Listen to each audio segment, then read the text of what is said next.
Hello दोस्तों। आज हम जीडी का लाइव मॉक लगाने वाले हैं। इस सेशन में हम क्या करेंगे, मैं आपके सामने लाइव मॉक लगाऊंगा। 1 घंटे का जो RWA का जीडी का मॉक होगा वो मैं आपके सामने लाइव सॉल्व करूंगा। तो इसमें इसका मेन पर्पस क्या है? इसका मेन पर्पस है कि आप अप्रोच सीखें, किस तरीके से आपको मॉक देना है, किस तरीके से आपको मॉक को सॉल्व करना है, कब आपको पहला सेक्शन कौन सा अटेम्प्ट करना है, दूसरा सेक्शन कौन सा अटेम्प्ट करना है। इस तरीके से जो चीज़ें मैं करता हूँ, अगर आप उससे कुछ सीख पाते हैं तो ये आपके लिए बेनिफिशियल रहेगी। इसमें बेसिकली ये चैनल जो है, इस चैनल का मोटिव मेन ये रहेगा कि मैं आपको डिफरेंट वेरियस एग्ज़ाम के मॉक्स लगा के उसका एनालाइज़ करके आपको बताऊँ कि किस तरीके से आपको मॉक को एनालाइज़ करना होता है। उसमें मैं आपके सामने मॉक भी लगाऊँगा और उसको एनालाइज़ करके भी आपके सामने ही दिखाऊँगा। तो अगर आपको केवल मॉक का एनालिसिस देखना है कि मॉक को एनालाइज़ कैसे करना है, तो आप अ, मॉक मॉक की प्रोसेस को आप स्किप कर सकते हैं और आगे जो वीडियो के एंड में आपको मॉक का एनालिसिस दिया होगा, उसको आप देख सकते हैं। ठीक है? तो मैं इसको शुरुआत करते हैं RWA का। बेसिकली मैंने कभी RWA का मॉक दिया नहीं है, जीडी का। तो ये पहला मॉक होगा मेरा RWA का। जीडी का मैंने बहुत सुना है इसके बारे में, इसलिए मैं आज इसको शुरुआत लगा के आपके सामने ही दिखाने वाला हूँ। तो ये है आपका free weekly test. Free weekly test में आपको इस पे आना है SSC GD 2024-25। देखिए, जो अभी लास्ट ये कल हुआ है 5 जनवरी, इसको हम अटेम्प्ट करेंगे। हिंदी के ऑडियंस ज़्यादा है, हिंदी को ही हम सेलेक्ट करेंगे। ये शुरुआत हम करते हैं। देखिए, बेसिकली मैं क्या करूँगा, हर एक क्वेश्चन को आपको वहीं के वहीं सॉल्व करके दिखाऊंगा, है ना। कोशिश करेंगे 1 घंटे में सारे क्वेश्चंस को मैं समझा पाऊँ और उनको विद इन टाइम हम पूरे पेपर को सॉल्व कर पाएँ। ठीक है, तो चलिए शुरू करते हैं।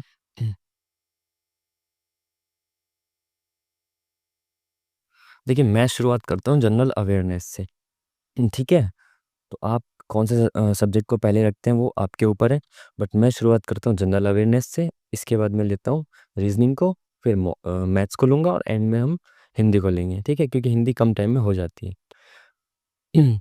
तो मेरा पहला सेक्शन है जीएस का। चलिए शुरुआत करते हैं क्वेश्चंस की। मुस्लिम लीग की स्थापना, तो ये सभी को पता है, ढाका में मुस्लिम लीग की स्थापना हुई थी। तो आप इसको 7 नेक्स्ट करिए, मैं फुल स्क्रीन कर लेता हूँ।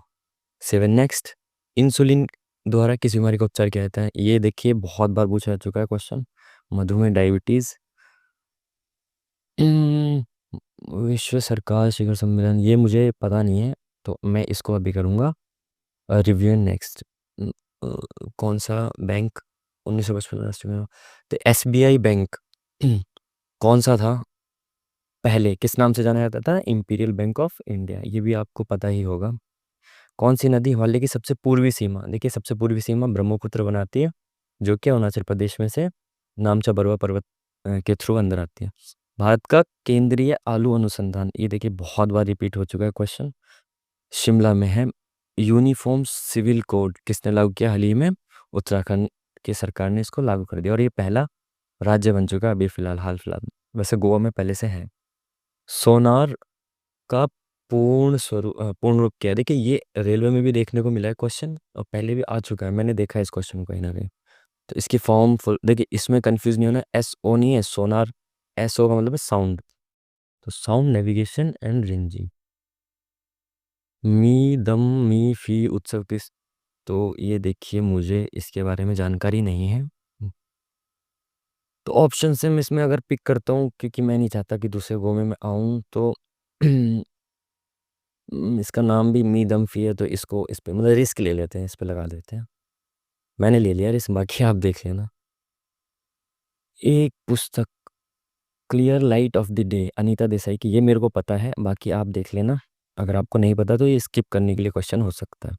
गोवा पर पुर्तगालियों ने कब्जा 1510 में किया था, ये भी आपको पता होना चाहिए, PYQ भी, और बहुत बार पढ़ा ही होगा आपने कहीं ना कहीं। संविधान के अनुच्छेद देश में जो राज्य की नीति से तत्व बचा, ग्राम पंचायतों का संगठन के लिए उठाया गया कदम, तो ग्राम पंचायत किस में है? आर्टिकल 40 में। किसके डिजाइन ने के लिए आर्किमिडीज के सिद्धांत का प्रयोग। ये देखिए पनडुब्बी का जो डिजाइन होता है ना, वो आर्किमिडीज के सिद्धांत पे, मेरे को ऐसा मतलब मैंने यही पढ़ा है। देखते हैं, क्वेश्चन गलत भी हो सकता है, आई डोंट नो। बट पनडुब्बी के डिजाइन के लिए आर्किमिडीज के सिद्धांत का उपयोग किया जाता है। इलेक्ट्रल बॉन्ड बहुत ज़्यादा न्यूज़ में आपको पता होगा। इलेक्ट्रल बॉन्ड जो था वो 2019 के इलेक्शन से पहले आया था, तो ये आपको पता होना चाहिए 2018 में आया था।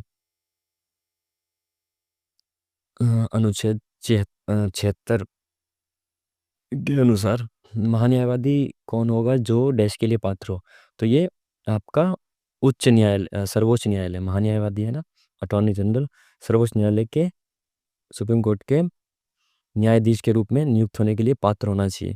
देखिए आपको पता होगा अटॉर्नी जनरल के बारे में, आर्टिकल इसका बहुत बार पूछा जा चुका है, तो इसका आपको आर्टिकल भी याद रखना है कि इस आर्टिकल के तहत अटॉर्नी जनरल की नियुक्ति की जाती है।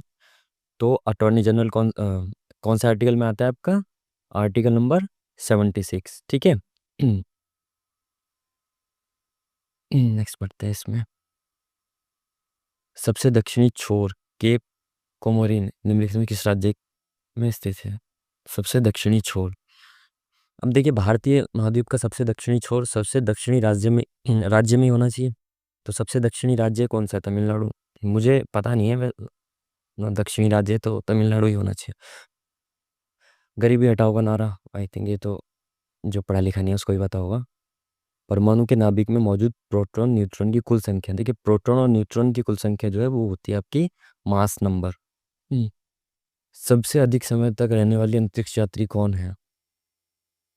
अभी तो हाल फिलहाल में सुनीता विलियम्स जो है वो फंसी हुई है आई थिंक, तो शायद हो सकता है उनके नाम पे हो रिकॉर्ड, या मुझे इसके बारे में जानकारी नहीं है, बट हो सकता है सुनीता विलियम्स है इसकी हो। MS वर्ड में रीडू के ऑप्शन के लिए Ctrl+Y होता है आई थिंक। ये आ गया हमारा क्वांट है। तो अभी हम इसके बाद करेंगे रीजनिंग को। रीजनिंग में आप कॉपी पेन ले सकते हो, मैं भी कोशिश करता हूँ बिना कॉपी पेन के लिए, बिना कॉपी पेन के। देखिए सबसे पहले इन वाले क्वेश्चंस में क्या करना होता है आपको, शुरुआत वाले का और एंड वाले से, सॉरी शुरुआत वाले से शुरुआत का और शुरुआत से एंड का लिंक आपको प्लस माइनस में स्थापित करना है। तो मैं टी का डब्ल्यू से लिंक कैसे देख सकता हूँ, उंगली पे काउंट कर सकते हो आप इसको। TUVW 3 पे आ रहा है, RSTU 3 पे आ रहा है, IJKL 3 पे आ रहा है, PQRS 3 पे आ रहा है, STUV मतलब ये 3 पे जा रहा है। तो C से 3 पे क्या आएगा, CDEFFLMNO OABCD, तो FOD इसमें भी, इसमें NNOPQR, नहीं OPQ, क्यों आएगा। चार शब्दों में से एक असंगत है, चौक लिखने के लिए आते हैं काम, मार्कर लिखने के लिए, पेन लिखने के लिए बुक, इसका सही जवाब हो जाएगा। देखिए इस तरह के क्वेश्चंस में आपको क्या करना होता है, आपको केवल 30-35 सेकंड देनी है, मैक्सिमम 1 मिनट दे दीजिए, अगर नहीं होता है तो स्किप करके इसको आगे बढ़िए, सेकंड गो में करिए। बाकी मैं कोशिश करता हूँ इसको पहले ही गो में हम करते हैं। देखिए 3 छोटे छोटे नंबर से बड़ा नंबर बन रहा है, ये तो हमें पता है। अब क्योंकि 3 बहुत छोटे छोटे नंबर से बड़ा नंबर है, तो हो सकता है कि इसमें स्क्वायर्स को सम किया गया हो। तो आप इसमें क्या कर सकते हैं, इनका स्क्वायर करिए, इनका स्क्वायर करेंगे तो कितना आएगा, आप कॉपी पेन लीजिए और करके देखिए उस पे। तो ये होगा आपका, स्क्रीन रिकॉर्ड करना शुरू करता हूँ इसकी, और ये हम्म, तो 25, तो स्क्वायर से नहीं होगा आई थिंक, क्यूब करें तो क्यूब में भी क्या होगा, प्लस करके नहीं आ रहा। 5 क्यों मतलब, देखिए एक चीज मैं इसमें कैच कर पा रहा हूँ, देखिए 7 के क्यूब के पास है ये, और ये 6 के क्यूब के पास है, तो एक बार इसको उस तरीके से देखते हैं। तो 7 का क्यूब कितना होता है, 343, ये इससे कितना ज़्यादा है, 1 और 4, 41 ज़्यादा है। और ये कितना होता है, 216 होता है 6 का क्यूब, ये इससे कितना ज़्यादा है आपका,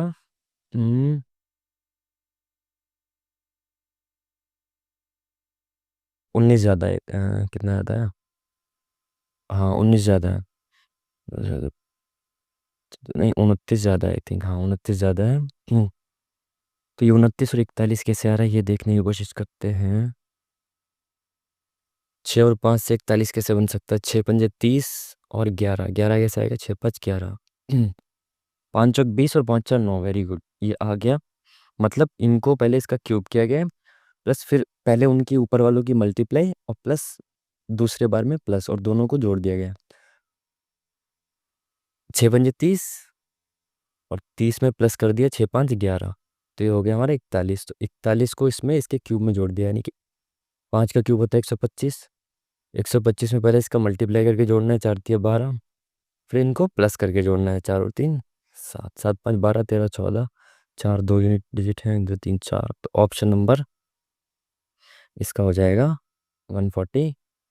चलिए नेक्स्ट। ए का मतलब है घटाना, बी का मतलब है गुणा करना, सी का मतलब भाग देना, डी ये तो सभी आई थिंक कर लोगे आप। तो इसमें मैं यहीं पे डिवाइड कर रख देते हैं। डी डिवाइड कहाँ पे है? घटाना गुणाना भाग। सी का मतलब है भाग देना। तब इसको करके देख लो ना यार, लो। 3। बी का मतलब कहाँ गया भाई? बी का मतलब इंटू।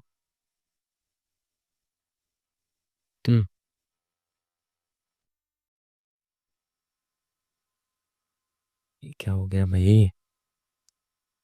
ये हट गया। मैं इसको कॉपी पे करके देख लेता हूँ। पूरा एक्सपीरियंस मतलब नया नया है, यूज़ नहीं हो पा रहा। 3 प्लस बी इंटू 4। डी का मतलब होता है जोड़ प्लस 5। ए का मतलब होता है घटाना, -6। तो आपका क्या रहेगा इसमें? B 4 D. डी का मतलब है जोड़ना। 5 5 ए। ए का मतलब हो गया माइनस। तो इसको सॉल्व कर लो, 4 तिया 12 5 17 में से 6 गई, 11 बचा। नेक्स्ट। नीचे 3 ये संख्या दी गई हैं भाई, इसको करना है। तो कैसे करेंगे? आपको पता है डायग्राम बनाना होता है। मार्कर ले लेते हैं। सभी घास, तो घास को जी से ले लेता हूँ। सभी घास आपकी, सभी घास ऐसे आप मार्कर से बनाइए। कैसे बने भाई? सभी घास झाड़ियाँ हैं, तो ये सभी घास झाड़ियाँ हैं, ये घास हो गई और ये झाड़ियाँ हो गई। ठीक। सभी जड़ें फल हैं, जड़ और झाड़ियों से तो इसका कनेक्शन ये घास है। तो सभी जड़ें, ये क्या है? सभी जड़ें फल हैं, तो ये हो गया फल। सभी जड़ें फल हैं, सभी फल फूल हैं, तो सभी फल भी क्या है? फूल। तो आप इसको फूल को FO लिख सकते हो। सभी फल फूल हैं। अब आपको कंक्लूजन देखना है इसका क्या होगा। कंक्लूजन्स कहाँ गए भाई? सभी घास फल हैं, सभी घास, घास और फल का तो कनेक्शन कहीं नहीं है। तो पहला वाला तो गलत हो गया। अब दूसरा ये हटाना पड़ेगा भाई। पहला गलत ऑप्शन कहाँ पे है? ये नहीं हो सकता और ये नहीं हो सकता। दूसरा देखना था, सभी जड़ें फूल हैं। जड़ें तो फूल के अंदर आ ही रही थी। फल है, फल जड़, यानी कि दूसरा ऑप्शन ठीक है। तो दूसरा ऑप्शन इसमें है, तो ये वाला आपका करेक्ट आंसर हो जाएगा। 8 व्यक्ति, इसके लिए आप देखो, आपको बनाना पड़ेगा सर्कल। सर्कल बनाइए। इसमें कितने व्यक्ति हैं? 8 व्यक्तियों को बैठाइए। 1 2 3 4 5 6 3 7 और ये 8, 8 व्यक्ति बैठ के। ये कह रहा है ए सी के दाईं ओर से दूसरे स्थान में बैठा है। ए जो है वो सी के दाईं ओर से, सी के दाईं ओर से दूसरे स्थान में बैठा है। ए सी डी के, ए सी के दाईं ओर से दूसरे, सी डी के बाईं ओर से तीसरे स्थान में बैठा है। सी डी के बाईं ओर से तीसरे स्थान में बैठा है। तो डी के बाईं ओर से, डी यहाँ बैठा है। 1 2 3 बाईं ओर से तीसरे स्थान पर। बी सी के बगल में नहीं बैठा है। बी सी के बगल में नहीं बैठा है, तो बी यहाँ भी नहीं बैठा और बी यहाँ भी नहीं बैठा। बी ई के दाईं ओर से दूसरे स्थान में बैठा है। बी ई के दाईं ओर से दूसरे स्थान में बैठा है भाई। यहाँ से तो कंफर्म नहीं है, यहाँ देखना होगा। डी तथा जी के बीच में केवल एक व्यक्ति बैठा है। डी और जी के बीच में एक व्यक्ति बैठा है, तो डी, या तो जी यहाँ बैठ सकता है या तो जी यहाँ बैठ सकता है, तभी तो इनके बीच में एक व्यक्ति रहेगा। अब अगली स्टेटमेंट क्या है इसकी? जी एच के बाईं ओर से दूसरे स्थान पे है, तो एच के बाईं ओर से दूसरे स्थान पे जी कैसे हो सकता है? या तो एच यहाँ हो तो ये बाईं ओर से दूसरे स्थान पे होगा, या फिर एच किसके बारे में बोला, जी एच के बाईं ओर से, तो एच के बाईं ओर से तो भाई यही होना चाहिए। तो यहाँ पे जी बैठ जाएगा ये वाला, अगर जी यहाँ पे होता है तो इसको यहाँ बैठना पड़ेगा एच को, जो कि हो नहीं सकता। तो जी का भी हमें कंफर्म हो गया, जी यहाँ बैठेगा। और एग्जाम पूछा गया है क्वेश्चन में, जी एच के बाईं ओर से दूसरे कहाँ गया, सी और जी की, सी और जी की, बाकियों को बैठाओ ही मत, सी और जी का बता दो कहाँ पे है, सी और जी, जी है इसके 1 2 3 4 5वें दाई पे, 1 2 3 तीसरे बाई पे, तो बाई पे तीसरा हो गया। देखिए क्वेश्चन जो त्रिभुज वाले होते हैं आपको पता होना चाहिए, जब ऐसे ट्रायंगल होता है और बीच में एक लाइन होती है, इसका मतलब होता है इसमें केवल 3 ट्रायंगल होंगे, तो इसमें 3 इसमें 3, स्क्वायर के अंदर क्रॉस लगा होता है, इसमें होते हैं आपके 3 3 6 और 2 8, 8 ट्रायंगल होते हैं। देखिए 3 तो यहाँ हो गए,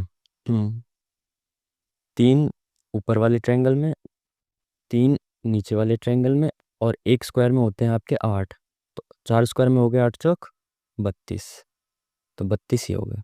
अब देखो इनमें ना ये क्रॉस हो रखा है, ये एक ये बन रहा, दूसरा ये बन रहा, तीसरा ये बन रहा, ऐसे ही ठीक यहाँ से बन रहा, 1 2 3, तो 3 ऊपर से 3 नीचे से 6 ये हो गए। और तो आई थिंक इसमें कोई बन नहीं रहा ट्रायंगल, नहीं। तो 3 और 3 6, 38, 40 और 4 44, तो इसका आंसर हो जाएगा अपना 44। मिरर इमेज वाले क्वेश्चंस, देखिए मिरर इमेज में क्या होता है, ये इसका ठीक जो ऊपर जा रहा है ना साइन, ये नीचे आ जाएगा, मिरर में अपोजिट हो जाता है, लेकिन रहेगा ये यहीं पे ही। अगर ये एरो ऊपर की साइड है तो ये नीचे आ जाएगा, लेकिन रहेगा लेफ्ट में ही। तो आप देखिए एरो नीचे आना चाहिए, इसमें नहीं आ रहा, नीचे इसमें नहीं आ रहा, इसमें नीचे आ रहा है, इसमें नीचे आ रहा है, बट ये रहेगा लेफ्ट में, तो यहाँ पे राइट में, तो ये गलत हो गया, ऑप्शन नंबर डी इसका करेक्ट हो गया। एक ही पासे की 5 के अपोजिट बताना है, तो 5 किस में, इसमें है 5। देखिए 5 कॉमन है, तो यानी कि जब कॉमन कोई होता है दो पासे में, तो इसमें जो एब्सेंट रहेगा वो इसके अपोजिट रहेगा, तो इसमें 1 भी है, 2 भी है, 3 भी है, 5 भी, 6 4 नहीं है, तो 4 इसके अपोजिट हो जाएगा। दी गई आकृति में सन्निहित है, आकृति को घुमाना नहीं है, तो आकृति कौन सी है जिसमें ये होगा आपका, देखिए ये टेढ़ी लाइन है या ऊपर से, ऐसे ऐसे देख लो आप किसमें बन रहा है, ऐसे बन रहा है, ऐसे नहीं बन रहा है, इसमें इसमें बन रहा है ऐसे, ऐसे भी बन रहा है, और ऐसे भी बन रहा है, तो ये वाली आकृति लग रही है आपकी बी। एक बार इसमें देख लो, नहीं इसमें नहीं बन रहा है, क्योंकि यहाँ से ये नहीं आ रहा, ये लाइन यहाँ से पूरी नहीं आ रही यहाँ तक, यहाँ से यहाँ तक पूरी लाइन इसी में आ रही है केवल, तो इसका ऑप्शन नंबर किस में हो गया, बी में। 4 और 6 को आपको हटाना है, तो आपको सॉल्व करके देखना है, 4 मतलब हटाना नहीं, मतलब इंटरचेंज करना है, तो 6 यहाँ पे आ गया, 4 यहाँ पे आ गया, तो ये हो गया 4 × 3 = 12, और यहाँ पे 4 है तो 12, और ये माइनस का 12, ये 2 8 और 2 10, नहीं नहीं यहाँ पे कितना आ जाएगा, 4 और 6 का है ना, यहाँ पे 6 रहेगा, तो 6 × 3 = 18, और यहाँ पे 2, 18, 2 और 8, 18 में से ये माइनस का 18 हो गया, यहाँ पे 8 और 2 10, प्लस का 10 जाएगा 18 में से, तो माइनस का 8 बचेगा। आगे चेक करने की ज़रूरत ही नहीं, क्योंकि माइनस का 8 एक ही ऑप्शन में है, इस वाले में इसको लगाने की ज़रूरत नहीं है। इसने बोला है कि 4 और 6 को आपको इंटरचेंज कर देना है, 6 की जगह 4 रख देना, 4 की जगह 6 रख देना। हम्म, इसमें क्या हो रहा है भाई, देखो ये देखते हुए पता चल रहा है कि ये स्क्वायर है, ये भी स्क्वायर है, ये भी स्क्वायर है। ये किसका स्क्वायर है, 18 का, तो 11 और 7 18 का स्क्वायर, 9 8 17 का स्क्वायर, 21 के स्क्वायर के लिए इसमें क्या जोड़ना पड़ेगा, 10। इस तरह के क्वेश्चंस को आपको क्या करना होता है, जो इजी क्वेश्चंस होते हैं वो इसी तरीके से हो जाते हैं। देखो शुरुआत जेड से हो रही है, एंड सी पे हो रहा है, तो आप देखो सी कहाँ पे, यहाँ पे है, तो ये सी जो है ना इसका एंड वाला छोर है, ये जेड जो है इसका शुरुआत वाला छोर है, तो जेड से पहले क्या आना चाहिए, सी आना चाहिए, इसको एलिमिनेशन से करेंगे, जेड से पहले सी आना चाहिए, तो सी आएगा 1 2 3 लास्ट वाले तीसरे पे, यानी कि ये वाला ऑप्शन नहीं हो सकता। देखिए जेड ओ आर सी, तो यहाँ पे सी पे खत्म, तो यहाँ पे जेड आना चाहिए, अगर यहाँ पे जेड आएगा तो दूसरे नंबर पे जेड आना चाहिए, दूसरे नंबर पे जेड, इसमें आ रहा है, इसमें आ रहा है, ये ऑप्शन खत्म आपका।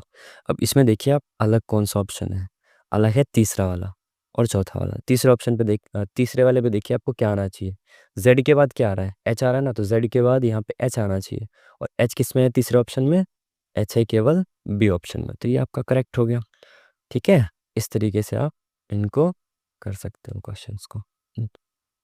अब देखिए डिक्शनरी वाले में देखिए क्या करना होता है आपको, सब सारे जो ऑप्शन है इसको लगा के नहीं देखना।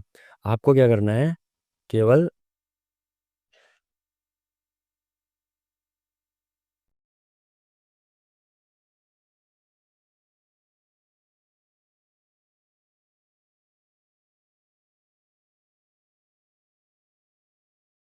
बस इसको शुरुआत करते हैं जहाँ से रोका था वहीं से ही। तो जो डिक्शनरी क्वेश्चंस होते हैं इनको आपको कैसे अटेम्प्ट करना है, सबको लगा के नहीं देखना क्रम में। आपको पता है 4 ऑप्शंस हैं, इन 4 में से एक मेरा आंसर है, तो आपको इन ऑप्शन से आंसर को निकालना है। हमें पता है सबसे पहले या तो 2 आएगा या 4 आएगा, तो आपको देखना है 2 और 4 में से पहले कौन आएगा। देखिए डी ए एम एम है, पी है, ए है, तो ए और पी में से पहले आएगा ए, तो यानी कि 2 पहले आएगा। तो आपको इसमें 2 को तो इस वाले ऑप्शन को हटा देना है, इन तीनों में से एक ऑप्शन होगा करेक्ट। अब देखिए दूसरे पे क्या है, 4 4 4, तो चौथा तो जो है वो दूसरे पे आएगा ही आएगा, तो इसको चेक मत करिए। तीसरे पे देखिए तो 6 आएगा या 5 आएगा या 4 आएगा, तो आपको ये देखना है कि 6 5 और 1 में से पहले कौन सा आएगा, तो जौन सा पहले आएगा वही आंसर हो जाएगा। तो चलिए देखते हैं 1 5 और 6 में से पहले कौन सा आएगा, 1 5 और 6 में से। देखिए 5 और 6 में से देखें तो सी यहाँ पे है, 3 ऑप्शन सेम है, 1 5 और 6 में 2 सेम है, डी ए। अब एस और एन में से पहले कौन सा आता है, एन आता है, तो इसको हटाइए। एन एन जी और सी में से पहले कौन सा आता है, सी, तो पहले आएगा 6, तो 2 4 6। ठीक है, तो इस तरीके से आपको इसको अटेम्प्ट करना है। ये स्क्रीन फुल कर देता हूँ। इस तरीके से आपको इसको अटेम्प्ट करना है। चलिए, खरगोश, पशु और शेर, दोनों ही जो शेर और खरगोश है पशु हैं, तो यानी कि ऑप्शन बी। ये जानवर है, ये पशु है, सॉरी ये पशु है, ये इसमें खरगोश और शेर है, तो ऑप्शन नंबर बी। चलिए इसको चेक करिए, तो इसमें आपको मैं मार्कर लगा देता हूँ। इसमें कितने का गैप है, +2। इनमें कितने का गैप है भाई, +14। इनमें कितने का है, +8 7 15, तो इसमें है +18, तो यानी कि 4 बढ़ा इसमें। तो अगर यहाँ +2 हो रहा था तो यहाँ पे +4 अगर कर दें तो +6 हो रहा होगा। तो 17 में 6 जोड़ेंगे कितना आएगा, 23। अब 6 में +4 कर देंगे 10, यानी 23 के बाद आएगा 33। तो यानी कि इसका ऑप्शन नंबर 6 जोड़ने के बाद आएगा 23। देखिए फिर से वही 2 छोटी संख्याएं हैं, 2 छोटी संख्याओं से एक बड़ी संख्या बन रही है। तो मोस्ट प्रोबेबली ज़्यादातर केसेस में होता है स्क्वायर या फिर आपका क्या, क्यूब। तो इसमें देखते हैं भाई स्क्वायर है क्या। 14 का स्क्वायर होता है आपका 196, 9 का होता है 81, भाई यूनिट डिजिट तो आ रहा है, 7 9 8 17, 277, बिल्कुल ठीक। तो यानी कि 2 संख्याओं का स्क्वायर प्लस कर रखा है। अब आप यूनिट डिजिट से जाइए, ऐसे टाइम खराब मत करिए। इसको हटाएंगे। अब दूसरा देखते हैं, 15 का होता है 225, तो 5, 8 का होता है 64, तो 4, तो एंड में क्या आना चाहिए, 5 4 9, ये नहीं हो सकता। 2 का स्क्वायर होता है, मतलब 12 का स्क्वायर 144, 4 69, 9 9 और 4 13, ये हो सकता है। तो इसको पूरा करके देख लीजिए एक बार, 144 169, 9 4 13, 6 4 10 और 1 11, 1 3, 2 और 1 3, यानी ऑप्शन नंबर 20 का करेक्ट हो गया।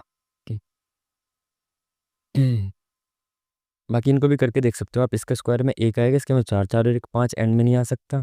इसके में 9 आएगा, इसमें 4 आएगा, 9 4 13 आ सकता है, बट 17 का स्क्वायर ही 289 होता है, तो प्लस करके 123 तो नहीं ही आ सकता। चलिए इसका पहले सी से देखिए, लिंक सी से कुछ बन रहा है या फिर एंड वाले से कुछ बन रहा है। एंड वाले से जल्दी बन रहा है, ई एफ हो रहा है, ओ पी हो रहा है, क्यू आर हो रहा है, बिल्कुल सही। तो यानी कि पहले वाले में -1 करना है एंड पे जाने के लिए, तो एन में -1 करूंगा तो क्या आएगा, एम आएगा। तो एंड में एम देखिए एक ही ऑप्शन में है। इस तरीके से आप जल्दी क्वेश्चंस को अटेम्प्ट कर सकते हो। मैंने ये देखा कि शुरुआत वाले से लिंक बन रहा था, बट मैंने कहा ये थोड़ा सा डिफरेंस है इनके बीच में। मैंने एंड वाले में देखा तो ई एफ है, ओ पी भी है, क्यू आर है, यानी एक बार इधर प्लस माइनस, एक बार इधर प्लस माइनस प्लस। तो मैंने यहाँ पे -1 किया, तो एन में -1 करते ही आंसर आ गया। नेक्स्ट, इसका आपको डायग्राम बनाना पड़ेगा भाई। आप इसको हिंदी में कर लेते हैं और इसमें आप शुरू करते हैं मार्कर। ए बी का अर्थ है ए बी की पत्नी है। तो P sorry P into Q का अर्थ है ए बी का पिता है। तो पी क्या है? पिता है किसका? क्यू का। क्यू प्लस आर का मतलब हुआ, क्यू प्लस आर का मतलब ए बी की पत्नी है। तो क्यू पत्नी है आपकी, आपकी नहीं मतलब हाँ, क्यू पत्नी है किसकी? आर की।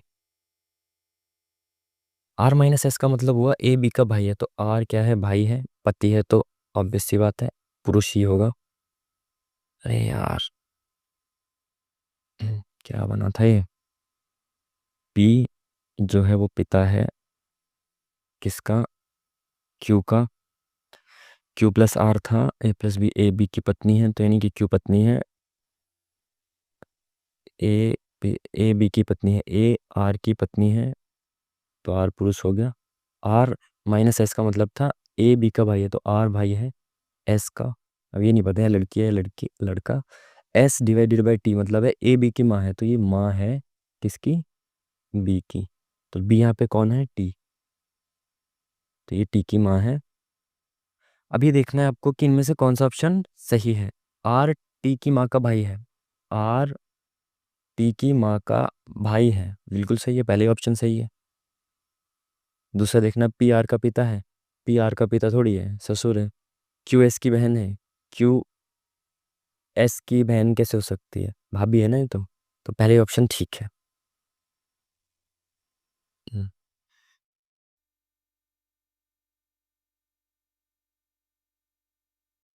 हम्म, चलिए इसमें देखिए सर्कल बन रहा होगा कुछ ना कुछ डायग्राम में। ये पॉइंट इधर जा रहा है, फिर इधर जा रहा है, फिर इधर जा रहा है, फिर अब ऊपर जाएगा, सबसे ऊपर आएगा पॉइंट, तो यानी कि ये ऑप्शन तो नहीं हो सकते।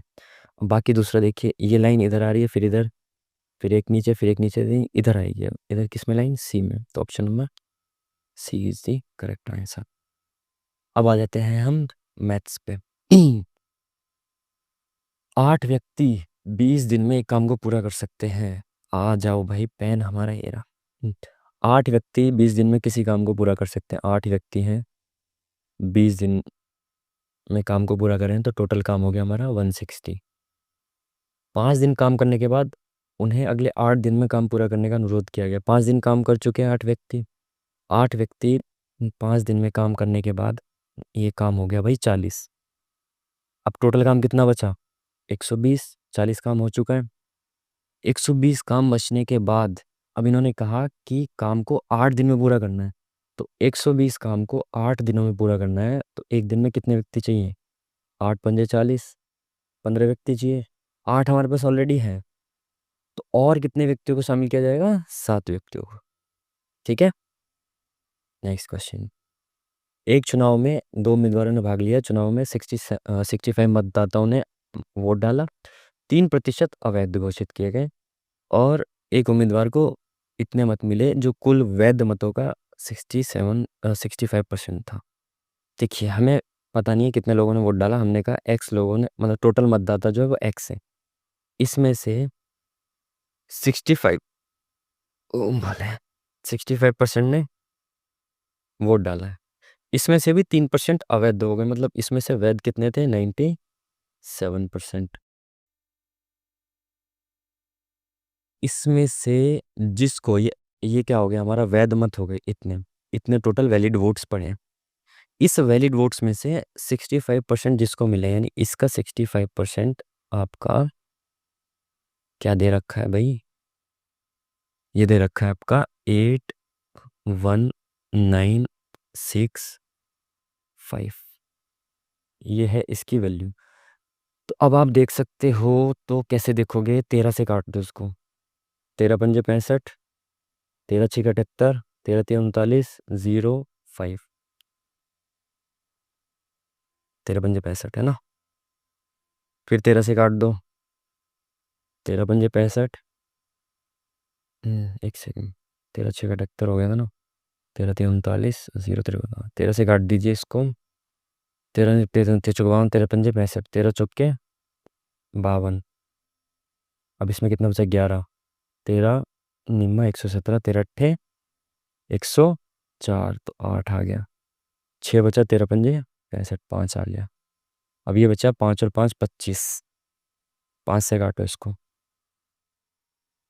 5 नीम 45, इधर गया 5 सत्ते 35। तो ये 97 बचा, 97 से 97 खत्म। तो यहाँ पे तो बचा भाई, सबका खत्म हो गया, एक बचा। इसको मैंने इससे काट दिया, 5 एकम 5, 5 दूनी 10। ऊपर भी सब खत्म, तो नीचे जो बचा है वो इधर जाके मल्टीप्लाई हो जाएगा एक के साथ। तो यहाँ पे क्या बचा, 20, और ये 2 4 5 0, 2 के बाद 5 0 आ जाएंगे आंसर। टाइम का भी ध्यान रखते हुए हमें क्वेश्चन को सॉल्व करना होगा। दो वास्तविक संख्याओं के वर्गों का योग 12 है, गुणनफल 4 है, बीच का अंतर बताइए। इसमें क्या दे रखा है हमें, इनके x square plus y square बराबर दे रखा है हमें 12, और एक्स इंटू वाई दे रखा है हमें 4। अब हमें x square minus y square बताना है। सिंपल है, एक्स माइनस वाई का स्क्वायर क्या होता है, x square plus y square minus 2xy, है ना। ए माइनस बी का स्क्वायर क्या होता है, a square plus b square, जिसकी वैल्यू ये दे रखी माइनस 2xy। तो एक्स वाई की वैल्यू 4 है, तो ये 12 में से, यहाँ पे 4 दूनी 8 हो जाएगा, तो 12 में से 8 गया, कितना बचा 4। तो एक्स माइनस वाई का स्क्वायर अगर 4 है, तो एक्स माइनस वाई क्या हो जाएगा, 2 हो जाएगा ना, स्क्वायर हट के यहाँ पे रूट हो जाएगा। तो ये कितना आ जाएगा, 2। तो इसका option number D is the correct. अर्धगोले के संपूर्ण पृष्ठीय क्षेत्रफल और वक्र पृष्ठीय क्षेत्रफल का अंतर ज्ञात करें। देखिए, आपको पता होना चाहिए, मैं इसको बता देता हूँ आपको। ये हो गया हमारा अर्धगोला, ठीक है। ये इसका रेडियस हो गया। इसका जो बाहर वाला, ये बाहर वाला है ना, ये केवल ये जो होता है, ये होता है सी एस से, जिसको हम कहते हैं 2πr, मतलब कर्व सरफेस एरिया, वक्र पृष्ठीय क्षेत्रफल 2πr स्क्वायर। जब इसके अंदर ये भी जुड़ जाता है, ये सर्कल है ना एक, तो इसका हो जाता है टोटल सरफेस एरिया। इस सर्कल का होता है πr स्क्वायर, इसका होता है 2πr स्क्वायर। दोनों जोड़ देते हैं तो कितना हो जाता है 3πr स्क्वायर। अगर 3πr स्क्वायर और 2πr स्क्वायर का डिफरेंस पूछा है, तो ये क्या हो जाएगा, 1πr स्क्वायर बचेगा ना केवल। 3πr स्क्वायर में से 2πr स्क्वायर चले गए, तो 1πr स्क्वायर बचेगा। और यहाँ पे पाई में आंसर है, आर हमारी क्या दे रखी है, ये व्यास दे रखा है 4, तो मतलब व्यास का आधी होती है त्रिज्या। आर 2 हो गई, और 2 का स्क्वायर 4 हो गया, और पाई का पाई, तो 4 पाई सेंटीमीटर स्क्वायर हमारा option number C is the correct. शांत जल में नाव की गति, मतलब एक्स बराबर हमें दे रखी है 10, धारा की गति हमें दे रखी है 2। तो धारा के प्रतिकूल मतलब अपस्ट्रीम, और धारा के अनुकूल, अपस्ट्रीम पूछिए हमसे प्रतिकूल, और डाउनस्ट्रीम गति पूछिए, तो क्या करेंगे भाई, अपस्ट्रीम जाना है तो माइनस करना पड़ेगा, है ना। ऊपर जाना है तो 10 - 2 8, और नीचे आना है तो तेजी से आओगे आप नीचे, तो ज़्यादा होगी स्पीड, तो 10 हो तो 12, तो 8 और 12 इसका करेक्ट आंसर। किसी वस्तु के मूल्य में 20% की कमी आ जाती है, तो पहले के मूल्य में, मतलब पहले के मूल्य को बनाए रखने के लिए नए मूल्य को कितना प्रतिशत बढ़ाना होगा। देखिए, अगर कोई चीज़ 100 रुपए की थी, 20% की कमी आ गई, तो ये 80 रुपए की होगी। अब इसको वापस से 100 रुपए का बनाना है, तो इसमें कितने रुपए जोड़ने पड़ेंगे, 20 रुपए। तो 20 जो है वो 80 का कितना प्रतिशत हो जाएगा भाई, 80 में 20 रुपए जोड़ने हैं ना आपको, तो 80 में 20 रुपए जोड़ेंगे। इसने पूछा नए मूल्य को कितने प्रतिशत बढ़ाना पड़ेगा, तो इसको 20 रुपए बढ़ाना पड़ेगा 80 रुपए पे, तो यानी कि 1/4। 1/4 क्या होता है, 25%। तो ऑप्शन नंबर बी आपका आंसर हो गया। विद्यालय में कक्षा 10 के 3 सेक्शन में इतने इतने बच्चे हैं, और इसमें इतने इतने बच्चे और आ गए, तो नया अनुपात इतना हो गया। तो नए दाखिले से पहले इतने बच्चे हैं, तो ये देखिए टोटल बच्चे हैं 8 5 13 और 3 16। तो जो आंसर होगा वो 16 का मल्टीपल होना चाहिए। अब 16 का मल्टीपल ये भी है, ये भी है, ये भी है, ये भी है। तो दूसरा तरीका है हमारा, देखिए इसमें एक अनुपात जुड़ा है, 3 से 4 हो गए नए बच्चों के आने के बाद, ये 5 से 7 हो गया, ये 8 से 9 हो गया, तो 3 से 4 होने पे 1 अनुपात की वैल्यू 15 दे रखी है, 15 से 2 अनुपात की वैल्यू 30 दे रखी है, फिर 8 से 9 में 1 अनुपात की वैल्यू 15, मतलब समझ में आ गया। 1 अनुपात की वैल्यू 15 है। देख पा रहे ना आप, यहाँ पे 3 3 है, 3 से 4 हो गया रेशियो जब 15 बच्चे जुड़े, यानी कि एक रेशियो की वैल्यू 15 हो गई। अब 5 से 7 हो गया, 2 रेशियो बढ़े, 2 रेशियो की वैल्यू 30 है। फिर 8 से 9, एक रेशियो की वैल्यू 15 है। मतलब अगर एक रेशियो की वैल्यू 15 है, तो इसने पूछा नए दाखिले से पहले छात्रों की कुल संख्या, तो यहाँ पे टोटल कितने हैं? 16 है। एक की वैल्यू 15 है, तो 16 की वैल्यू कितनी हो जाएगी? मल्टीप्लाई करना है इसको, तो ये 15 छिक्का 90, 15 एकम 15 और 10, 25 में से एक गया 24, 240 इज द करेक्ट आंसर। आगे बढ़ेंगे। यदि लाभ 10% है तो क्रय मूल्य और विक्रय मूल्य, लाभ 10% मतलब 100 रुपए की चीज़ को मैंने 10% के लाभ यानी कि 110 पे बेचा, चीज़ 100 रुपए की थी, मतलब सीपीए था क्रय मूल्य, और बेची कितने में? एसपी पे। तो ये खत्म, ये खत्म, 10 से 11। इजी क्वेश्चन सबसे। कोई धनराशि साधारण ब्याज की वार्षिक दर पर 2 वर्षों में इतने से इतनी हो जाती है। मतलब 2 वर्षों में इतनी हो जाती है, 3 वर्षों में इतनी हो जाती है। मूलधन बताना है। देखो 1 वर्ष में कितना बढ़ा, हमें ये चेक करना पड़ेगा कि ये 1 वर्ष में कितना बढ़ा। तो बताइए 1 वर्ष में कितना बढ़ा। अगर मैं ये लिखूं, तीसरे वर्ष में ये इतना हो गया था, और ये 5, 1, 8, 2, तो 1 वर्ष में आपका बढ़ा 0, 5, 7 में से 1 गया 6। 1 वर्ष में अब साधारण ब्याज जो होता है, साधारण ब्याज जो होता है वो हर वर्ष सेम बढ़ता है। मतलब 1 वर्ष में अगर 650 बढ़ा है, तो दूसरे वर्ष में भी, तीसरे वर्ष में भी ऐसे बढ़ता है। 2 साल के बाद मेरे पास इतने रुपए हो चुके थे साधारण ब्याज की दर से, तो यानी कि इसमें 2 साल का ब्याज इंक्लूडेड होगा। अगर इसमें 2 साल का ब्याज है, तो ये जो है हमारा, इसमें 2 साल का ब्याज कितना है? 1300 रुपये ऑलरेडी इसके अंदर हैं जुड़े हुए। तो अगर मैं इसमें से निकाल दूं 1300 रुपये, तो वो मेरा मूलधन आ जाएगा जो था, जिस पे मैंने 650 रुपये जोड़े हैं 2 साल के। तो इसमें से 0 गया, 2, 8, 8 और 2, 2 ऑप्शन है क्या? 2 ऑप्शन है, मतलब देखना पड़ेगा। 11 में से 3 गया 8, 5 में से 1 गया 3, तो 3, 8, 8, 2, option number C. A B से 28% कम है, सी ए और बी के योगफल से 25% कम है। तो ये तो बहुत इजी हो गया ना, ए बी से 28% कम है, तो मैंने माना कि बी जो है वो 100 है। अगर बी 100 है, तो ए इससे 28% कम कितना हो गया? 28 गए तो 72 बचा।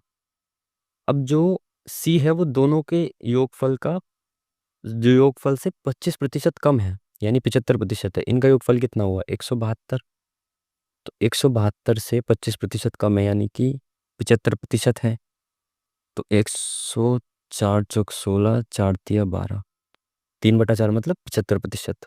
तो 3 × 9 4 × 12, तो ये हो गया 129, ये हो गया 129।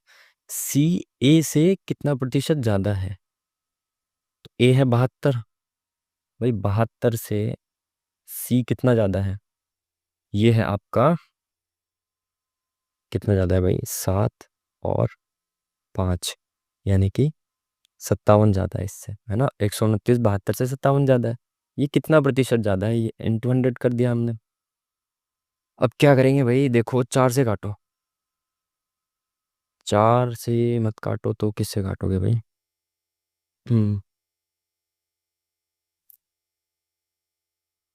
3 से काट लो, 3 दूनी 6, 3 × 12, 3 × 3, 3 × 9 = 27।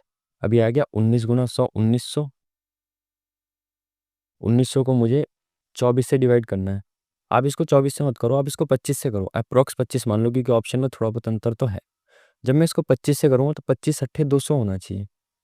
ये 200 के बहुत नज़दीक है, मतलब कि 80% से कम होगा, और थोड़ा सा कम होगा। 80% से थोड़ा सा कम केवल 79.2 है। आप मेरी बात को समझ पा रहे हैं ना। मैंने इसमें से क्या किया, मेरे को पता था नीचे 24 है, तो अगर मैं इसको अप्रोक्स 25 मान के काटूंगा ना, तो लगभग 80 पे कट जाएगा पूरे। 80 पे पूरा कटेगा, जब जब मैंने इसको बढ़ा दिया, और 80 पे पूरा नहीं कट रहा। ये 80 ज़्यादा मानने पे हो रहा है, यहाँ पे 200 मानना है उसको। तो यानी कि ये 80 से कम वैल्यू आएगी और थोड़ी सी कम आएगी, थोड़ी सी कम केवल 79.2 है। तो option number A is the correct answer. अब आप देखिए इसमें क्या बोला है, मार्कर ले आते हैं। HCF एलसीएम है दो संख्याओं का HCF इंटू LCM बराबर है हमारा 216। एक संख्या 12 है, तो दूसरी संख्या क्या होगी भाई? हमें पता है LCM इंटू HCF जो होता है वो दोनों संख्याओं के इंटू के बराबर होता है। तो दूसरी संख्या में इंटू करेंगे तो भी ये 216 ही आना चाहिए। ये इंटू में ये धरा जाएगा तो ये हो गया 12, 12 एकम 12 और 9 इधर गया, 12 अट्ठे 96। तो दूसरी संख्या हो जाएगी हमारी ये क्या पूछा है इसमें, दोनों संख्याओं का अनुपात क्या है? अनुपात पूछा है तो 12 और 18 का अनुपात हो गया 2 और 3, 6 दूनी 12। अनुपात समझते हैं ना, 12:18। ठीक है, तो 6 दूनी 12, 6 तिया 18। Option number D is the correct answer. Ajit सुबह 9:30 बजे एक स्थान पी से क्यू की तरफ चलना शुरू करता है। डेविड राज दोपहर 1:30 बजे स्थान क्यू से पी की तरफ चलना शुरू करता है। मतलब पी से क्यू की तरफ और क्यू से पी की तरफ दो व्यक्ति हैं। ये 9:30 बजे चल रहे हैं और ये 1:30 बजे चल रहा है। उनके बीच की दूरी टोटल जो है वो 416 है। अजीत की चाल 44 है, राज की, उसको देखिए पहले मार्कर ले लेते हैं। अब भाई ये है इनका डिस्टेंस लंबा काफी। पी से क्यू चलना शुरू करता है अजीत, तो भाई अजीत यहाँ पे है। ये 9:30 बजे चलना शुरू कर चुका है, ये 9:30 बजे चलना शुरू कर चुका है पहले ही। ये तेज है बंदा। इसने 9:30 बजे चलना शुरू कर दिया है पी से क्यू की तरफ, और यहाँ पे डेविड जो है वो 1:30 बजे चलना शुरू करेगा क्यू से पी की तरफ। इनके बीच टोटल डिस्टेंस जो है वो है 416। 9:30 बजे पी से क्यू की तरफ चलना शुरू कर चुका था, वो 1:30 बजे चलेगा। तो पहले ये देख लेते हैं हम, ये 1:30 बजे तक कहाँ पे पहुंचेगा, है ना। ये देख लेते हैं ना पहले 1:30 बजे तक ये कहाँ पे पहुंच जाएगा, तभी तो इनको सेम टाइम पे चलाएंगे दोनों को। तो इसने 1:30 बजे तक पहुंचने के लिए कितने दूरी तय की है? 4 घंटे ही है। अगर ये 4 घंटे चल रहा है और स्पीड कितनी है अजीत की? अजीत की स्पीड है 44। तो 44 से 4 घंटे में ये 176 किलोमीटर चल लिया होगा। अगर इंटू 4 कर दूं 44 में, 4 16 और 117, ये इतना चल चुका है। यानी कि इसने 176 किलोमीटर ऑलरेडी डिस्टेंस कवर कर लिया। तो अगर मैं 146 में से, सॉरी 146 कह रहा हूँ, 416 में से 176 घटा दूं तो ये कितना बचा? 4 और 2, 240 मीटर, ये वाला किलोमीटर डिस्टेंस बचा। 240 किलोमीटर डिस्टेंस बचा है। अब ये सेम टाइम पे अगर चलना शुरू करेंगे ना एक दूसरे की तरफ, तो हमें पता है कि जब सेम टाइम पे एक दूसरे की तरफ चलना शुरू करते हैं दो व्यक्ति, एक दूसरे की तरफ चलते हैं, तो इनकी चालें जो होती हैं वो जुड़ जाती हैं। तो इसकी 44 है, इसकी 52 है, तो ये कितना हो गया? 5 4 9 और 2 6, 4 और 2 6, सॉरी। तो ये कितनी बार जाएगा? बताइए। 4 से काट दें, 8 से काट दो, 8 8 8 दूनी 16, 8 तिया 24। अब ये जा रहा है भाई 12 दूनी 24, 12 पंजे 60। तो यानी कि 1:30 बजे के 2.5 घंटे बाद एक दूसरे से मिल जाएंगे। तो 1:30 और ये आधा घंटा, 3 सॉरी 2, 2 और 2 4, तो ये 4 बजे आपस में मिल जाएंगे। टाइम जाता हुआ जल्दी जल्दी से हम करेंगे इसको। कुलदीप अपने ग्राहकों को एक सूटकेस 10% की छूट पे देता है, फिर भी 20% का लाभ कमाता है। इतने रुपए के अंकित मूल्य, भाई अंकित मूल्य है अपना 2,500 सॉरी। इसमें इसने 10% की छूट दी, 10% की छूट के लिए एक जीरो हटा दिया, 250 रुपये की छूट दी इसने। तो वो चीज़ हो गई हमारी टोटल इतने रुपए की। जब उसने इतने रुपए की चीज़ बेच दी है तो अभी भी इस पे ये 20% का लाभ कमा रहा है, यानी कि ये 120% के बराबर है। और हमें निकालना है 100% की वैल्यू, है ना। कोई चीज़ 100% होती है, उस पर 20% का लाभ कमाने के बाद ये वैल्यू है। तो ये कट गया 6, ये 5, 6 से काटिए, 6 तिया 18, 6 तिया 18, 4 6 सत्ते 42, 6 पंजे 30, 5 पंजे 25, 2 5 सत्ते 35, 36 37, 5 6 15 और 3 18 75। हाँ 18 75 आ गया भाई। 12% वार्षिक दर से मिश्रधन बताना है। इतने रुपए पर 12% वार्षिक दर से, साधारण ब्याज नहीं बोला, यानी कि इसमें कंपाउंड इंटरेस्ट होगा।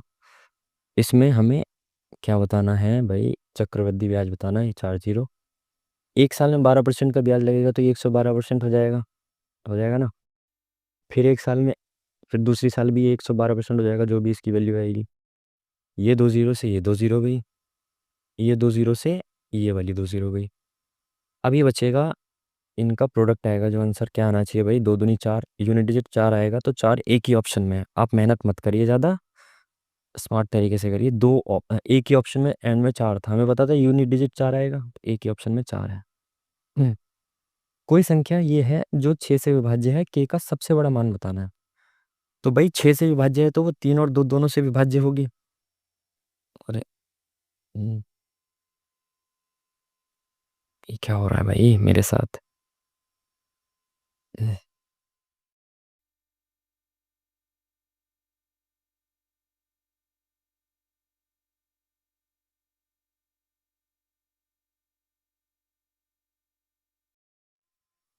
एक सेकंड, इसमें कुछ हो गया लग रहा है।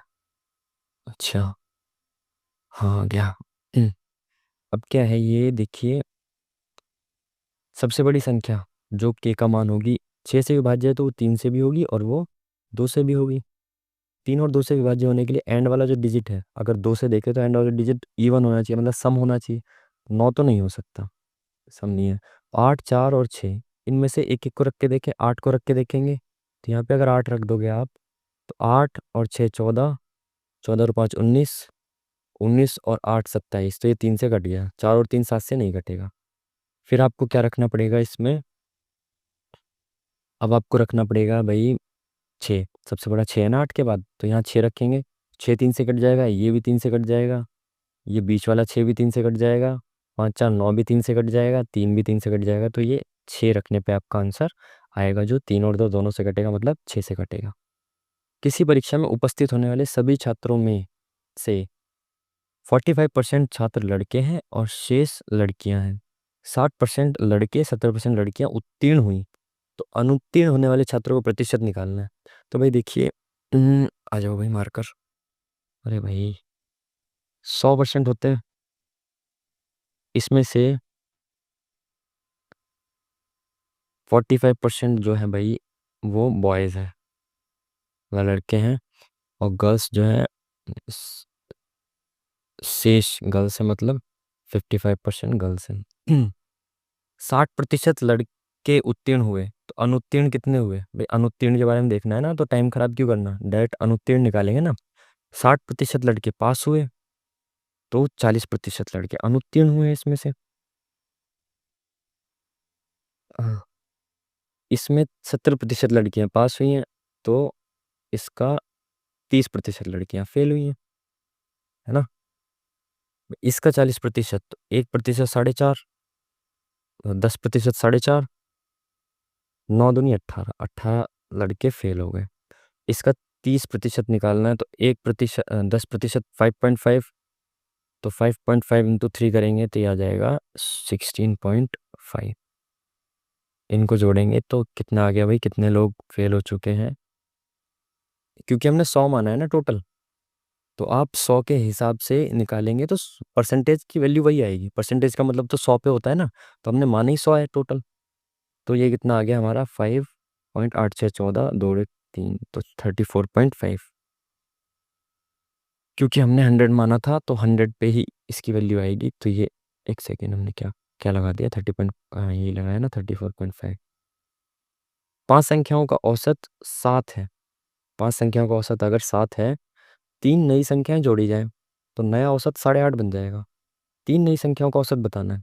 देखिए, इसमें अरे यार फिर क्या हो जाता है, ये यूज़ करना नहीं आ रहा है क्या मुझे, हाँ नहीं आ रहा। 5 संख्याओं का औसत 7 है, ये जो बेचारी 5 संख्याएं थी, इनका औसत 7 था। इसमें 3 संख्याएं और जुड़ गई, इन्होंने, ये कुछ टोटल थी, इनकी वजह से जो ओवरऑल औसत है वो कितना हो गया, मतलब ये कितना बढ़ गया, 1.5। तो ये 3 संख्याएं इतना एक्स्ट्रा लेके आई, भाई 7 7 तो लेके आई, ये तीनों 7 7 7 तो लेके आई, अपने साथ ये इतना एक्स्ट्रा और लेके आई कि 8 के पास 1.5 1.5 और चला गया। ये इतना एवरेज बढ़ गया ना सबका, तो 8 के पास जब 1.5 1.5 और चला गया, तो यानी कि सबके पास टोटल सम कितना गया, 12.0। मतलब 12 जो थी ये एक्स्ट्रा लेके आई थी तीनों। 7 7 7 तो लाई थी, 12 एक्स्ट्रा लाई थी, जिसकी वजह से सभी को आठों को 1.5 1.5 1.5 मिल गया। तभी तो एवरेज 1.5 बढ़ा। तो 21 में 12 जोड़ो, 2 और 1 3, यानी टोटल ये 33 लाई थी। अब तीनों 33 लाई थी तो इनका एवरेज कितना हो गया? 3 एकम 3 3 एकम 3। तो ये हो गया हमारा 11। 15 श्रमिक 10 दिनों में काम करके इतने कमा सकते हैं। 8 दिनों में 5 श्रमिक अर्जित। M1D1 लगा दो। अरे भाई क्या हो जाता है, आधा टाइम तो इसी खराब कर रहा है मेरा।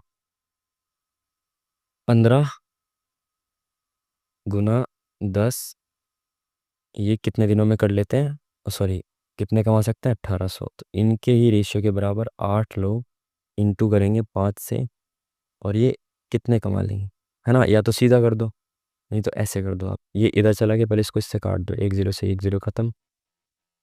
तो ये इधर चला गया, ये आ गया 180 हो गया इधर आके। इसको हम इधर ले गए, 180 हो गया। ये 15 नीचे आके 15 हो गया। तो बताइए, 5 एकम 5, 5 तिया 15, 3 छिंग 18, तो 8 छिंग 48, 480 इसका आंसर हो गया। 10 मिनट बचे हैं भाई, इसको सरल करिए। पेन आ गया, हाँ जी। 3 + 28 डिवाइडेड बाय 35। हम्म क्या हो जा रहा है? 3 + 28 डिवाइडेड बाय 35 इंटू 15 +4 माइनस 4 तिया 12 ही कर दो ना, इसको इंटू कर दो डायरेक्ट। देखिए, 7 चौक 28, 7 पंजे 35, 5 एकम 5, 5 तिया 15, तो 4 तिया 12, 4 तिया 12, और ये 3, 12 और 3 15 और 4 19, 19 में से 12 गया, 7 बचा आपका। तो ये हो गया आपका ऑप्शन बी। दो संख्याओं के बीच अंतर 48 है, इन दोनों संख्याओं का अनुपात ये है। देखिए, इनके अनुपात मतलब संख्या यही मान लो आप, इनके बीच का अंतर कितना हो गया? अरे भाई, इनके बीच का अंतर कितना हो गया? 4 हो गया। अगर इनके बीच का अंतर 4 है और इसकी वैल्यू कितनी दे रखी है? 48 दे रखी है। 4 की वैल्यू 48 है, तो एक की वैल्यू कितनी हो गई? 12 हो गई। इन दोनों संख्याओं का योग पूछा है। एक रेशियो की वैल्यू 12 है, तो इन दोनों की सम कितना होगा? 10। 10 रेशियो की वैल्यू 120 हो गई। सिंपल। हम्म, चलिए, मैथ्स हमने खत्म कर लिया, अब हिंदी को समझते हुए करते हैं। बहुत टाइम है अभी तो, 10 मिनट में आराम से हो जाएगी हिंदी। अन्य मनस्क। अन्य मनस्क मतलब होता है अन्य मनस्क, जिसका मन अन्य चीजों में लग रहा हो, जिसका मन किसी और दूसरी ओर लगा हो। दूसरा मतलब ऑप्शंस देख लो ना आप। किसी और स्थान पर अन्य मनस्क, तो स्थानिक होना चाहिए ना उसमें, जो ऐसा कोई शब्द जो पहले ना हुआ हो, नहीं जो नया ना हो, नहीं। यही लग रहा है इससे मैचिंग वाला। प्रकृति का सौंदर्य देखते ही बनता है, क्या होता है ना, गलत। देखिए, सौंदर्य में इधर आना चाहिए ना, र य के ऊपर रा आएगा, तो यही गलत है इसका। हम्म। मनुष्य जीवन ही ऐसा है कि वह किसी भी अवस्था में यह अनुभव नहीं कर सकता कि अब उसके पास उस कि अब उसके लिए किसी की आवश्यकता। ये गलत लग रहा है, ये चौथा। क्या डैश इतनी दौलत का जब अपने माता पिता को ही नहीं पूछता? क्या फायदा है इतनी दौलत का जब वो अपने माता पिता को ही नहीं पूछता? पश्चिम भारत आधुनिक मंदिरों से भरा हुआ है। विलोम शब्द बताना। आधुनिक का पुराना, पुराना का मतलब पौराणिक। विराम, विलोम शब्द बताना। विराम मतलब रुकना, और गति मतलब चलना। विराम मतलब रुकना होता है ना, गति मतलब चलना। पर्यायवाची शब्द, व्यवधान उत्पन्न करना। यज्ञ में व्यवधान कर दिया भाई, बाधा उत्पन्न कर दी। बहुत काम करते रहने वाला, बहुत काम मतलब कर्मठ, काम करता है ना कोई व्यक्ति, कर्मठ। फूक से पहाड़ उड़ाना मतलब बहुत असंभव कार्य करने की कोशिश करना। फूक से पहाड़ उड़ाना है ना, बड़ा काम करना, झूठ ये भी हो सकता है, बड़ा काम करना, बड़ी बड़ी बातें करना, ये नहीं झूठी बातें। बड़ा काम करना, बड़ा काम ठीक है, असंभव कार्य। फूक से पहाड़ उड़ाना तो भाई असंभव जैसा ही है, इसमें असंभव होना चाहिए। गाय पेड़ से बंधी होनी चाहिए ना, पेड़ पर नहीं, पेड़ से। वह मिलनसार था, मिलके रहने वाला था, इसीलिए उन्होंने कई मित्र बना लिए। वह की बात चल रही है, और यहाँ उन्होंने दे रखा है। वह के साथ तो उसने आना चाहिए ना। इसलिए उसके कई मित्र बने, इसीलिए उनके कई मित्र, इसीलिए उसने कई मित्र बना लिए। उसे व्याकरण का अच्छा बोध है। बोध का मतलब होता है ज्ञान, आभास, समझ, भान, ज्ञान ही होना चाहिए। कौन सा एक वाक्य क्रिया विशेषण से संबंध रखता है? क्रिया विशेषण होता है जो क्रिया की विशेषता बताए, मतलब क्रिया के साथ कुछ ना कुछ ऐसा शब्द जुड़ा होना चाहिए जो विशेषता बताए। हम पढ़ते हैं, पढ़ने के साथ ऐसी कोई विशेषण थोड़ी जुड़ा है, ये नहीं होगा। पिता का कर्तव्य है कि संतानों का पालन करे, तो संतान के साथ थोड़ी ऐसा कुछ शब्द जुड़ा है, तो ये भी नहीं होगा। अरे भाई फोन किसका आ रहा है? वे कमाते हैं, तो कमाने के साथ भी विशेषण नहीं। किशन बहुत तेज दौड़ता है, तो दौड़ने की विशेषता क्या है? तेज, बहुत तेज दौड़ता है। तो ये वाला आंसर हो जाएगा क्रिया विशेषण। किस वाक्य में प्रेरणार्थक क्रिया है? प्रेरणार्थक, देखिए प्रेरणा हम किससे लेते हैं? दूसरे से लेते हैं। प्रेरणा किसी दूसरे से तो लेते हैं हम, है ना? तो प्रेरणार्थक क्रिया वो होती है जिसमें कर्ता जो होता है वो कार्य दूसरे से करवाता है। तो धर्मेंद्र पढ़ के सो गया, खुद पढ़ के सो गया ना, तो इसमें दूसरे से तो नहीं कराया। सीता राधा से पत्र पढ़वाती है, ये ठीक है। दूसरे व्यक्ति से काम कराया जा रहा है ना प्रेरणार्थक में। प्रेरणार्थक को ऐसे याद करिए कि प्रेरणा दूसरे से लेते हैं, तो काम जो है वो दूसरे से कराएगा कोई व्यक्ति।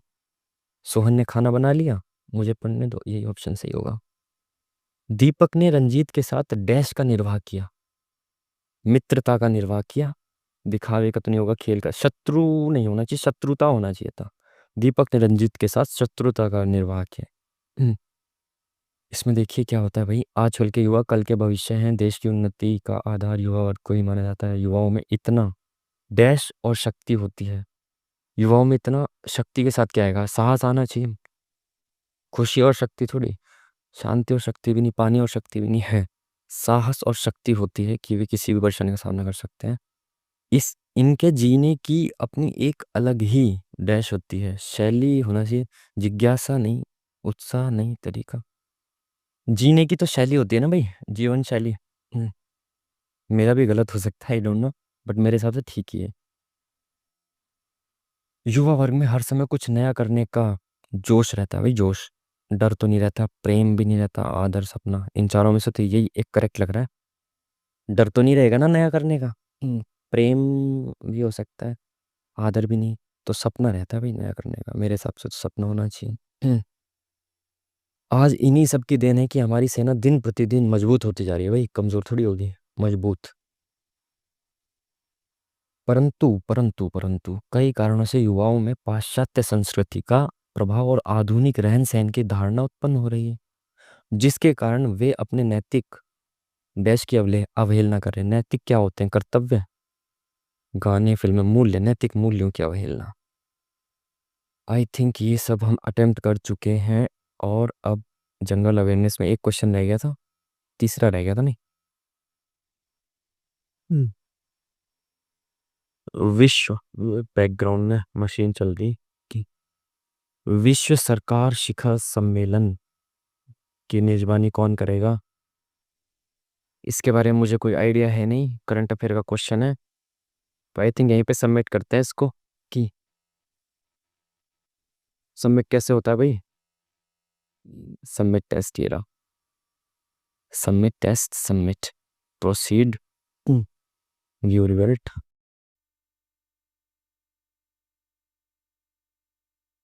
रिजल्ट कहाँ गया भाई? क्या करना है इसमें आगे? All correct.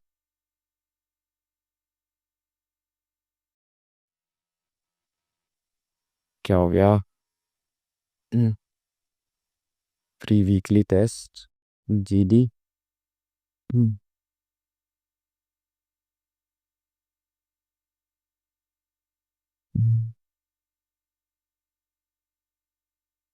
क्या हो रहा है ये?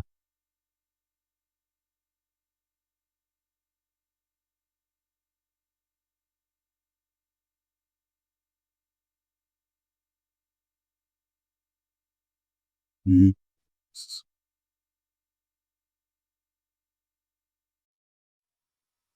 अच्छा, हो गया। रिजल्ट्स पे चलते हैं भाई, देखिए वाओ, 155.75। ओके, तो आप सब देख सकते हैं भाई, कुछ ज़्यादा ही नंबर आ गए। इनकरेक्ट देख लेते हैं पहले कौन सा हुआ। एक क्वेश्चन, अरे ये कौन सा इनकरेक्ट हो गया। ओके, तो अब आप देख लें भाई, सुनीता विलियमसन मुझे लग रही थी, विलियमसन कह रहा हूँ, विलियमसन कह रहा हूँ, सुनीता विलियम्स मुझे लग रहा था कि ये बहुत टाइम से स्पेस में फंसी हुई हैं, तो हो सकता है ये हो, इसलिए इन्होंने ऑप्शन भी पहला यही डाला हुआ था। बट इसका आंसर है ओलेग कोनोनेंको। भाई इसको लिख लेना। अब देखिए इम्पोर्टेंट इसमें क्या है, आपको एनालिसिस कैसे करना है इस टेस्ट का। आपने टेस्ट दे दिया, अब इसमें सबसे पहले आपको देखना है इनकरेक्ट क्वेश्चंस को। जो भी इनकरेक्ट क्वेश्चंस आपके होते हैं, आपको उनके बारे में अच्छे से सर्च करना है और उसको कॉपी में नोट्स बकायदा नोट करके लिखना है। अब जैसे फॉर एग्जांपल मेरा ये क्वेश्चन गलत हो गया, तो मेरे को इसमें क्या करना है, अंतरिक्ष में रहने वाले व्यक्तियों की सूची बना लेनी है। मतलब सूची इन द सेंस, जैसे इंडिया का पहला व्यक्ति कौन गया, वर्ल्ड का पहला व्यक्ति कौन गया अंतरिक्ष में, ठीक है। और ये वाला तो लिखना ही लिखना है आपको कि अंतरिक्ष में सबसे ज़्यादा समय रहने वाले ये व्यक्ति हैं। इनको आपको कॉपी में नोट कर लेना है। और कुछ क्वेश्चन ऐसे थे जो मैंने कहा था ना मुझे नहीं पता, बट मैं इसमें अटेम्प्ट करूंगा। जैसे जीएस में देखते हैं, मुस्लिम लीग का मैं पता था, ये नहीं पता, ये हमने किया नहीं। इसका आप सॉल्यूशन देखें और इसको आप अपनी कॉपी में लिखें। बैकग्राउंड नॉइस को थोड़ा सा अवॉइड करें कृपया। इसमें आप क्या करेंगे, इस क्वेश्चन को आपको अपनी कॉपी में लिखना है, जीएस सेक्शन डालना है, मॉक नंबर 1 लिखना है, उसमें एक जीएस सेक्शन डालें सबसे पहले, उसमें क्वेश्चन नंबर 1 लिखें। और इसको लिखने के बाद इससे रिलेटेड अगर इसमें और भी कुछ दिया हुआ है अच्छा सा, जैसे ये दे रखा है इसकी शुरुआत 2011 में लंदन से हुई, तो इसमें से जो इम्पोर्टेंट है, सब कुछ नहीं लिखना आपको, इसमें से जो इम्पोर्टेंट इन्फॉर्मेशन है ना, वो आप अपनी कॉपी में नोट्स बनाइए, उसमें लिखिए और इसको रिवीजन करिए, बार बार रिवाइज करिए इसका। मैं ये लिखूंगा, उसके बाद मैं इसका आंसर लिखूंगा कि भाई इसका आंसर ये है और इसके जो इंपॉर्टेंट फैक्ट है कुछ ये, पूरा मत लिखिए, जो इंपॉर्टेंट है मैं लिख दूंगा 2011 में फर्स्ट टाइम लंदन में, ठीक है। नेक्स्ट क्वेश्चन देखिए, ये आप सभी को जिसको नहीं पता वो लिख ले इसके बारे में, है ना, मेरे को पता था तो आप इसके लिख लेंगे, स्थापना कब हुई ये लिख लें, ठीक है। अगर ऑलरेडी नोट्स हैं तो मत लिखिए, इसको रिवाइज करिए। अगर किसी के पास नहीं है तो आप मॉक के नोट्स बनाइए, मॉक के नोट्स जो आपने क्वेश्चन गलत किए हैं, जो आपको क्वेश्चन नहीं आते थे, मान लो आपने इसमें तुक्का मारा, आपका ये सही चला गया, इसका मतलब ये नहीं है कि आपका ये सही ही है। आपको नोट्स में इसके नोट्स बनाने हैं मॉक टेस्ट के, उसमें प्रॉपर इसके बारे में लिखना है कि भाई क्या था ये, कब बनाया गया, ठीक है। उसको रिवाइज करेंगे। नेक्स्ट क्वेश्चन, ये तो सबको ही पता है भाई, ब्रह्मपुत्र आलू अनुसंधान, ठीक है। अगर मान लो आपको ये भी क्वेश्चन नहीं पता था, तो आपको इसके नोट्स बनाने हैं, लिखना है आपको। नोट्स को आपको कैसे बनाना है, देखिए मॉक टेस्ट है, आपने पहला मॉक लगाया मान लीजिए, तो आपको लिखना है मॉक नंबर 1 इतनी तारीख को दिया मैंने। उसमें सबसे पहले आप जीएस का एनालिसिस करें तो ऊपर डाल दीजिए जीएस या जीके। उसमें जो जो क्वेश्चंस आपके गलत हुए हैं उन क्वेश्चंस को आप लिखिए और अच्छे से जो जो इन्फॉर्मेशन उसके बारे में दे रखी है उन सभी को उसमें लिखिए। फिर दूसरा सेक्शन, आपने जीएस के सारे क्वेश्चंस कर दिए, फिर दूसरा सेक्शन आप लिखिए।